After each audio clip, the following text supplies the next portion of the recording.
penalty because it's all likely that it'll be recovered at time of tax sale unless they voluntarily come in.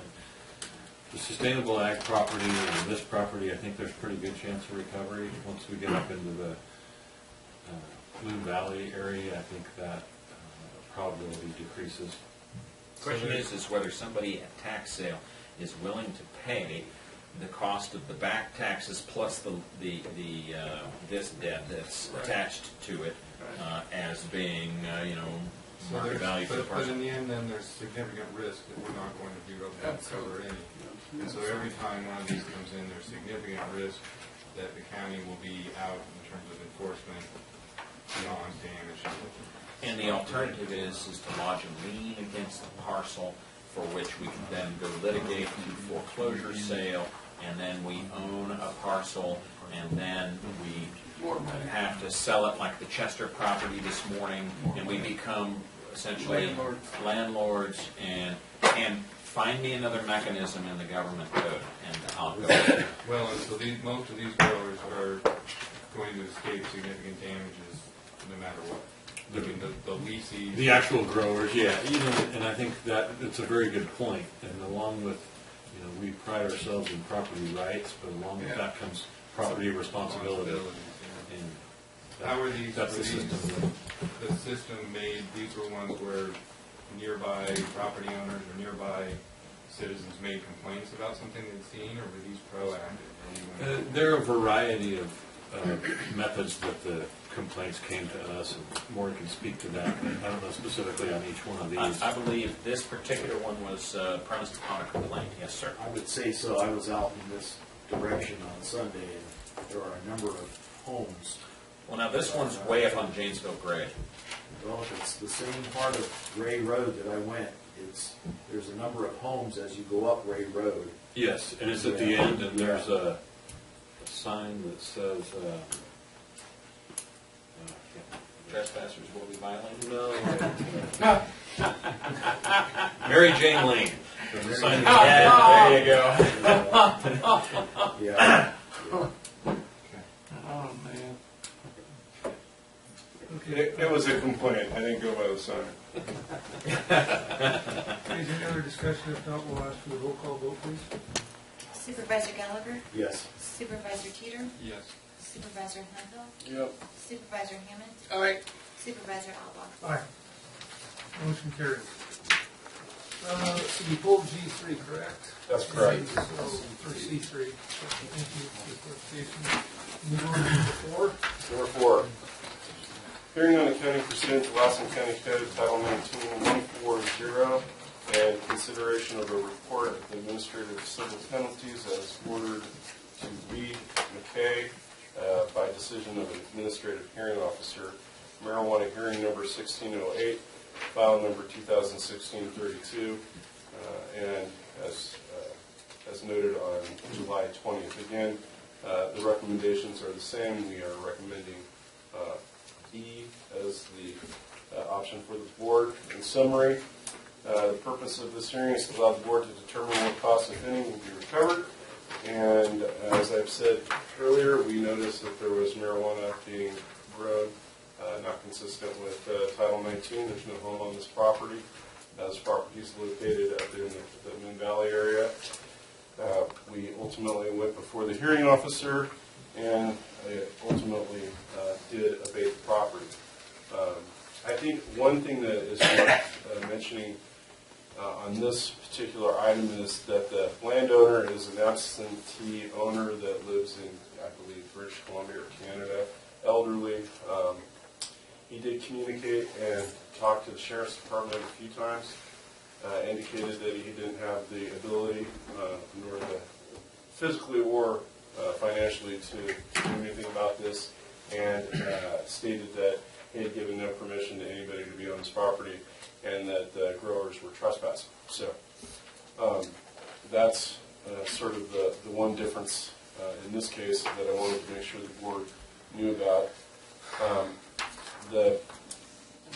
And this goes back to the discussion you just had. It's the property responsibility question. So at any rate, the fees total $36,712.45. That is the recommendation of staff. And again, option B includes a resolution in your packet that does that. Mr. Chairman, if I may. Yes. 19.140 of Title 19, paren C specifically speaks to, did I have that right? C. And the Board of Supervisors shall determine whether or not the owner had actual knowledge of the unlawful marijuana cultivation or could have acquired such knowledge through the exercise of reasonable diligence. I think everybody agreed that was involved in this one that this is an elderly absentee owner that didn't have much in terms of resources, and essentially, I think he had said that he had inherited this parcel through the demise of a sibling, a sister, I think, perhaps. And then he gets this parcel in Moon Valley.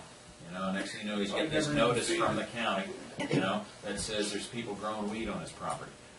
And what's he supposed to do from there? And he was affirmative in reaching out to contact the county staffers, either the Sheriff's Department, I think maybe even at Planning and Building Services. And then we go out there and they're still growing. And I don't think anybody disputed his position. But again, the same question about responsibilities of property ownership. So, whatever that's worth. Yeah, I think council said it perfectly. I believe this person.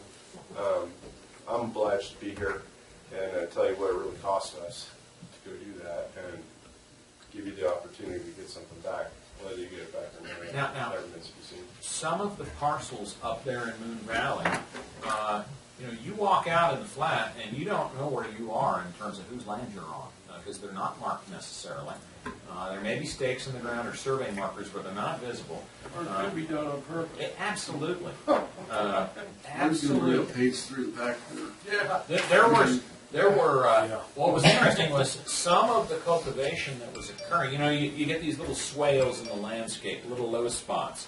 All right, and on this particular parcel, as I recall it, there were plants that had been intentionally planted down in the low spot. So if you're standing there and you're looking across, sure, you see a fence here and a fence there, and you know what's going on behind it, or at least you have a good idea. But you look out and you don't see these plants coming up because they're just down in the low spot. That's absolutely true. And in this case, the grower actually called for us to come inspect it. He had self-abated.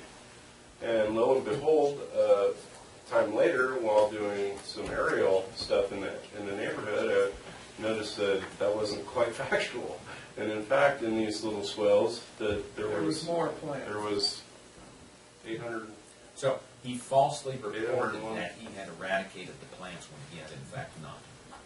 The grower, Yes. not Mr. Not him. Gone now, forever, Gone. disappeared. So I would not venture to say that. So one thing you will note if you go out and participate in one of these things is that all of a sudden there's a bunch of activity. There's a bunch of cars, just a little bit out, kind of just driving, on the roads, and you slow down for a short period of time, and then they drive off. They're checking you out, seeing what you're doing, which parcels you're on, and where the abatements are occurring, where the notices are being lodged, and the like. So there's lots of activity. That's my staff report. Okay, any other questions of staff? Okay, with that then, we'll go ahead and open the public hearing and ask for testimony on this item. Seeing none, we'll close the public hearing and make it back up here. Do you recommend an A or B on this one, Mike? B.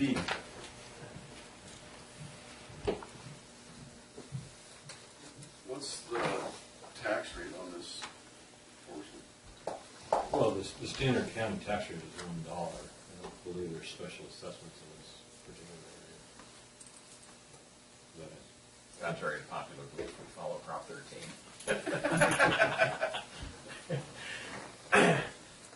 Sorry.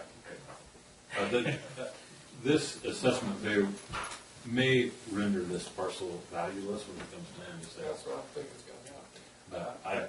But I forgot to note, and I said it earlier, this does not have a house on it, but it does have a well, and I'm not sure about a septic, so it isn't just a chunk of dirt. It was actually something at some point back in the day, but there is no home anymore.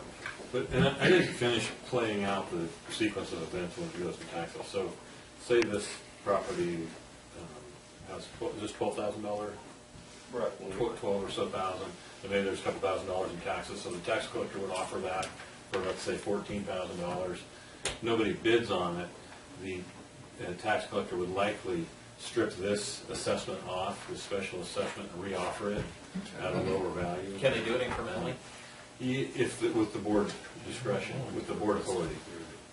And so that's likely how that would play out, and then, the person is relieved of the burden of owning that property in Moon Valley. And we don't get our money, but that's how that likely will play out. And we've seen that before with other parcels, different abatements. The other side of that is Title 19, Section 19.150 is that the Board of Supervisors may make such modifications in the accounting as it deems necessary and as it deems necessary. So you have authority to. That's the direction I was heading. But, and I don't recommend reducing the charge simply because if we start going down that road of evaluating who might pay or who could pay, we're going to be forever evaluating the ability of these people to pay rather than the appropriateness of the abatement.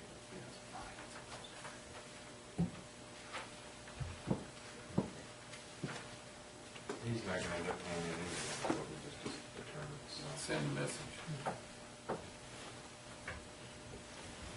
I mean, we wanna be careful that we don't end up dropping this on every piece of property in the valley, because then we'll never sell it, we'll never sell again. Nothing. Put it all back together. There we go. Unsubdivided. Subdivisions. You want to stick your neck out and make a motion? I don't, we adopt resolution 17-018 through adoption of resolution order that the administrative and abatement costs associated with the violation of defined by Title 19 of Lassen County Code be placed on county tax rolls and effort to recover the said cost. I'll second that. Motion by Hemphill, second by Peters. Is there any other discussion? Anybody from the public? Secretary, do a roll call vote, please. Supervisor Gallagher? Yes. Supervisor Teeter? Yes. Supervisor Hemphill? Aye. Supervisor Hammond? Aye. Supervisor Albach? Aye. Very good. Thank you. One more time, Mark. No more time for today. Okay, this is a hearing on accounting pursuant to the Lassen County Code Title 19.140 and consideration of a report of administrative civil penalties as ordered to Nang Mua by the decision of the administrative hearing officer, marijuana hearing number 16-17, and that's file number 2015-06, which was considered on September 15th. Pursuant to Lassen County Code 19.170. So, again, the same principal fact set. We're recommending option B. In summary, the hearing officer did confirm that there was unlawful marijuana, and we did ultimately do an abatement. The abatement occurred on September 28th. There's no house on this property. This is up in Moon Valley, right off Trim of Grasshopper Road. And you might notice that this file number is 15 because this is a repeat customer. So we didn't get to it in time in 15. He did aggravate the process by having a timeout after the hearing, and there was some debate back and forth, and council can tell you more accurately, but there was a situation where the person representing Mr. Nang said he couldn't understand English, and so we went back and forth seeing if we needed to provide an interpreter. Ultimately, it was determined we didn't, and so that caused some delay in this. Strangely enough, when we went out to abate, he was there and we had a nice conversation in English. This represents, there was 2 separate rows on this one, so while the number is only 97 plants, they were doozies. So we wrecked his day. I don't think he, like Sustainable Ag, thought after the delay. And it actually, like I said earlier, I was surprised to find him there with cannabis, as we were with Sustainable Ag. So anyway, these abatements that take place up in North County, they start adding up. I mean, it takes an hour and a half to get there. So it's a lot of staff that goes up there. And I haven't said it so far, but I would be remiss if I didn't thank the Sheriff's Department for their participation in all of these abatements. We wouldn't go without them, and we can't go without them. So anyway, so that's the staff report. This results in 46,344. And as I said, there's no home on the parcel. I believe there's a well. So, okay. Staff report. Staff report. One question I have, Molly, so there was 97 plants that you removed. Is there more plants than that at one point in time? Or? Yeah, Mr. Nang, or Mr. Mua, claimed that he had been picking some here and there to give to his girlfriend who needed that medicine. So, I believe it. Any other questions, staff? Okay, we'll go ahead and open the public hearing then and ask for testimony. Anybody has any on this particular item? Seeing none, we'll close the public hearing and bring it back up here for action. I'll make a motion that we approve resolution 17019, order that the administrative and abatement costs associated with the violation as defined in Title 19 of the Lassen County Code be placed on the county tax roll in an effort to recover said costs. Okay, there's a motion by Gallagher. Is there a second? Second by Hinfield. Any other discussion? Anybody from the public? Madam Secretary, do the roll call vote, please. Supervisor Gallagher? Yes. Supervisor Teeter? Supervisor Hemphill? Aye. Supervisor Hammond? Aye. Supervisor Alba? Aye. Motion carries. Very good. No, it's 12 o'clock and we still have a fair number of things to do on the agenda afterwards. So why don't we go ahead and break and we'll come back here at 1 o'clock and we'll do a little bit more time. 1:15. I wanted to point out that I'm not making it up. This is, and it's not in the county road system. Mr. Chairman, Yes, ma'am. I've been sitting here all morning. I have a lot to do back at my office. I would appreciate it if I can do my presentation and then the board can break for lunch. Please. Okay. Well, we'll go ahead then. Let's see. Where are you at? Stacy, you are H3, I believe. Not your fault. you are H3. Yes. Okay, we'll go ahead and reconvene and take up item H3. Thank you, Chairman. Gentlemen, I appreciate you hearing my matter. Obviously, there's some kind of lack of consideration for what I do. That's the question the last time I was here. What do you do and what are your numbers? And we want them, so that's why I'm here today. I don't know if you have the slide that you'd like to put up, Mr. Egan, but it's been provided to you if you would like to put that up. Was that sent to the clerk's office? Yes, it was. It was also sent to Virginia. Regina has indicated to my assistant, Ms. Latimer, that it was going to be provided to you to put up as well. This one here? That's it.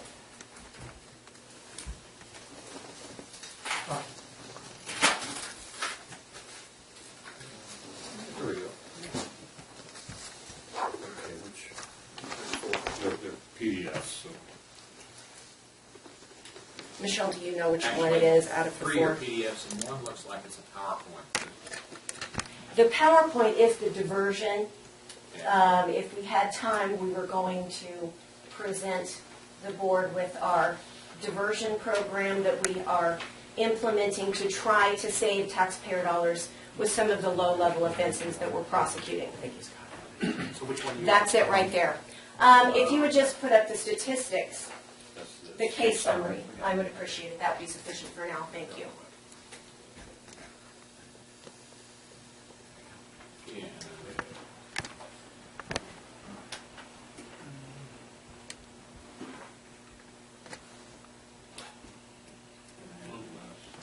This one right here, there you go. Scroll down. There you go. How's that? Thank you. That's perfect. There you go. I know you gentlemen are hungry. I'm hungry too. And so are the folks that came out to hear me today. But as you can see, by the statistics that are being presented today, crime rate in Lassen County is at a record all-time high. I have a lot to do. So do you. We have just sat through a presentation of marijuana abatements and all the money that it cost to abate those properties, and we've had a discussion of how none of that money is going to be recompensed, or in all likelihood, none of that is going to be reimbursed to us. I am here because I have asked for $20,000 for special prosecutorial services for Dan Howe.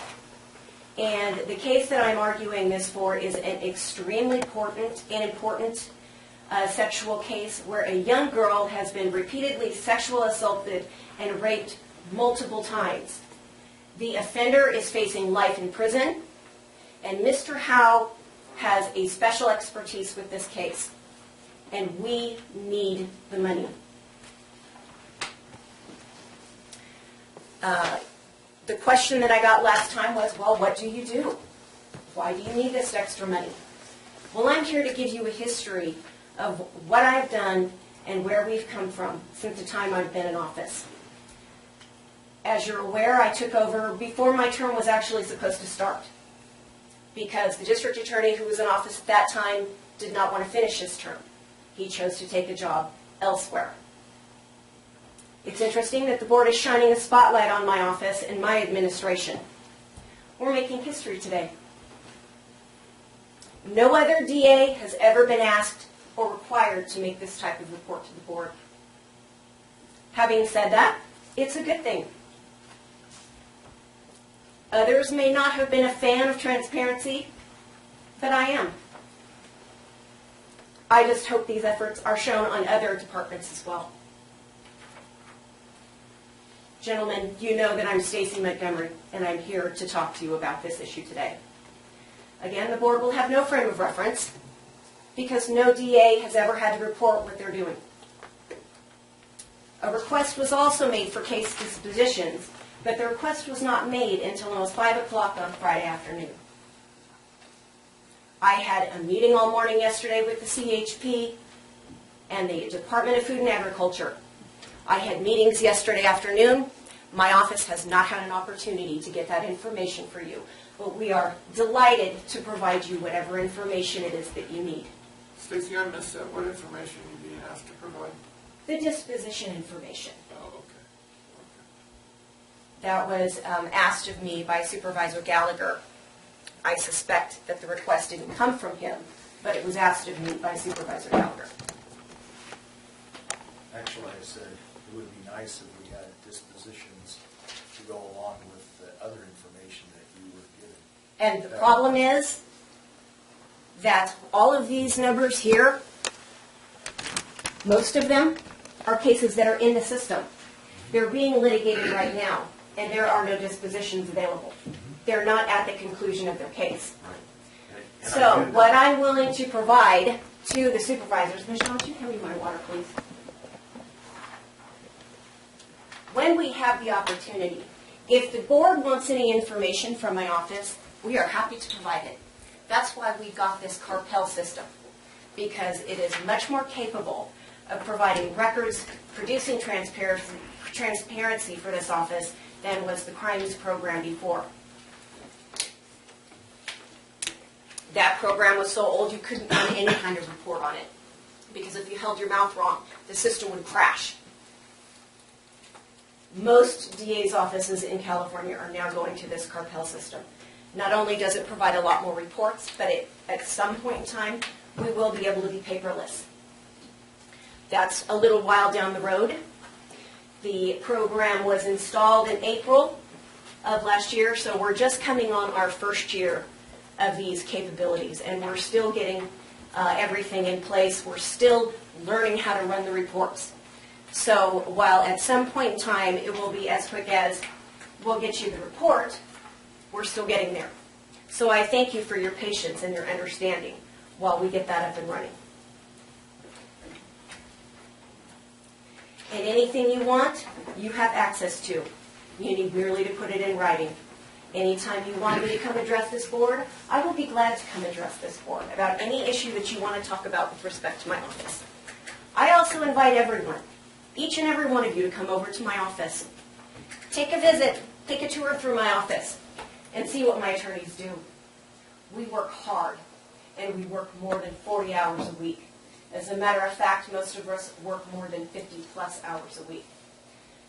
Mr. Albon, you came momentarily over to talk to my office about providing a report. I asked you if you wanted to come take a tour. You weren't interested, so I'll invite you back as well. The only ones that have come over are Mr. Hemphill and Mr. Hammond.